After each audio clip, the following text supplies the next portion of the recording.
New inflation data released this morning suggests the 2027 Social Security cost of living increase could be the fourth largest in 36 years. Some estimates put it as high as 4.7%. Pause. I'm Dr. James, and every day I track what's happening in Social Security, taxes, and retirement so you don't have to. Let's get into it. Yesterday, we covered the end of paper checks, the new $6,000 tax deduction, new bank protections designed to shield seniors, and the real story behind those highway camera headlines. If you missed that video, you'll find it right on the channel page, because today's first story is a direct follow-up to it. The Social Security Administration confirmed today that it is not backing down from a policy it itself calls unpopular. Long pause. We have 4 topics today. First, the SSA's blunt statement today about the paper check transition. Second, the 2027 COLA estimates and what they actually mean for your monthly check. Third, a still unresolved back payment issue affecting public sector spouses. Fourth, a less talked about but important fact about the program's long-term funding. Let's get started. Yesterday, we talked about paper checks disappearing entirely by the end of 2026. Here's today's update.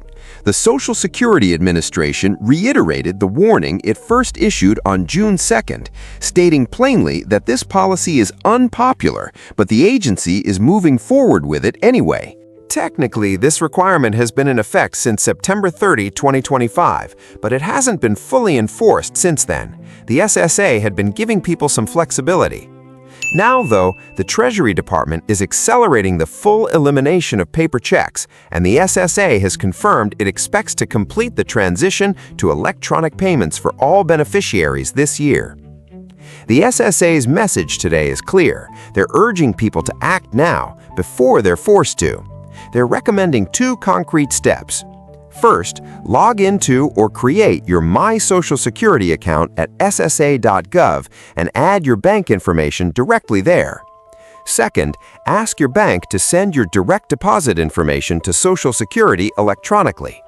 The waiver option I mentioned yesterday is still available, but today's tone signals the SSA has less patience left for this issue. So if you don't want your payment disrupted, I'd recommend completing one of these 2 steps this week. Now, let's get to today's biggest story. Social Security's annual cost of living adjustment is calculated using inflation data from July, August, and September, and the official number won't be announced until October 14, 2026, but early estimates are already making headlines this summer.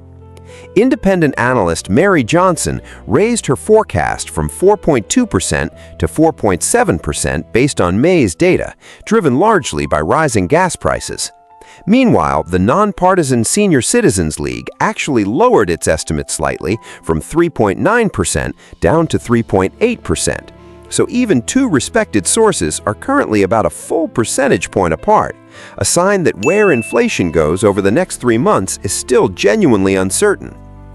Let's talk numbers. The average retirement benefit in 2026 is around $2,026.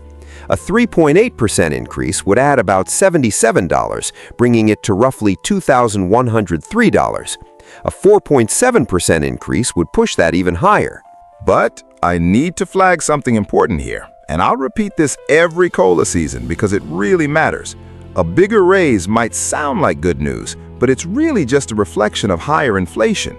As more money lands in your account, you're also paying more at the grocery store, on your bills, and on health care. According to the Senior Citizens League's latest survey, 44% of retirees now rely on Social Security for all of their income, up from 39% last year, and 57% are getting by on less than $2,000 a month. One more thing to keep in mind, rising Medicare Part B premiums usually eat into a chunk of that raise before you ever see it. In 2026, many retirees saw a large share of their 2.8% increase absorbed by climbing healthcare costs. Expect the same dynamic in 2027. So what should you do with this information? The final number won't be locked in until October, but when you're planning your budget, it's realistic to assume a raise somewhere between 4 and 5%, while also assuming healthcare costs could rise by a similar amount. I'll be tracking these estimates week by week right here on this channel, all the way through October. If you want to be the first to know when the official number is announced, make sure that notification bell is turned on, because our next story is also about money still sitting on the table for some of you.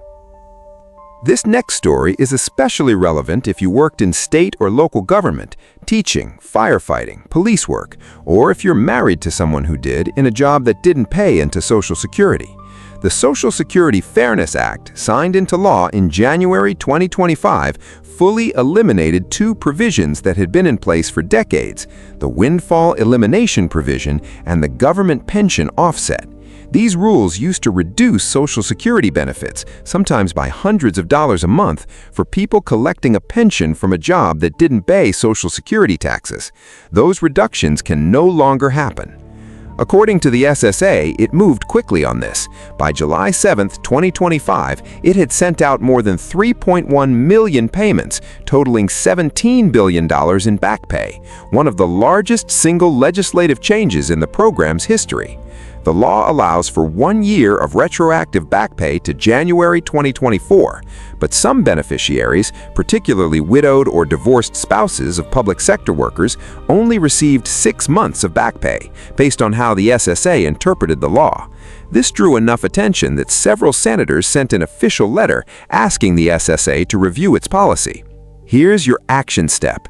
If you're the widowed or divorced spouse of a public sector worker and you don't think you received a full year of retroactive back pay, call the SSA directly and ask about your eligibility. Nobody is tracking this for you automatically. You need to ask. Our last topic today is more long-term, but I want to be transparent with you because it indirectly affects your benefit too. Our last topic today is more long-term, but I want to be transparent with you because it indirectly affects your benefit too. The 2026 Social Security Trustees Report projects that the program's main retirement fund will be depleted in 2032 and the combined trust fund in 2034, a year earlier than last year's projection. Part of the reason is that last year's tax law, including the $6,000 deduction we discussed yesterday, reduced the revenue flowing into the fund. I'm not telling you this to scare you, because the claim that benefits get cut off completely when the fund runs out is simply false. If Congress takes no action, the fund would only be able to pay out what comes in through current payroll taxes, which translates to an automatic cut of roughly 17 to 22%, a reduction, not an elimination. Still, for a married couple, that could mean losing about $10,600 a year, and for someone receiving a widow's or widower's benefit, roughly $4,800 a year. That's not a small number. Congress has years to act, but history shows these reforms tend to get pushed to the last possible moment. I'm not taking a political side here, I'm just laying out the numbers. What you can do is avoid building your retirement plan on Social Security alone where possible. Lean on other income sources too, and keep following developments on this, which is exactly what this channel is for. To sum up today, the SSA isn't backing off the paper check deadline. The 2027 raise is expected somewhere between 3.8 and 4.7%. Spouses of public sector workers should double-check their back pay, and the 2032 to 2034 funding horizon is worth factoring into your long-term planning. Tomorrow on this channel, we're covering something a lot of people overlook, exactly how rising Medicare premiums can eat into your raise, with real numbers, because that optimistic 4.7% estimate I mentioned today doesn't mean much until you factor in healthcare costs. If you found this useful, hit subscribe and turn on notifications. I'm here every day at this time. Leave your questions in the comments, especially if you've dealt with the back payment issue yourself. See you tomorrow.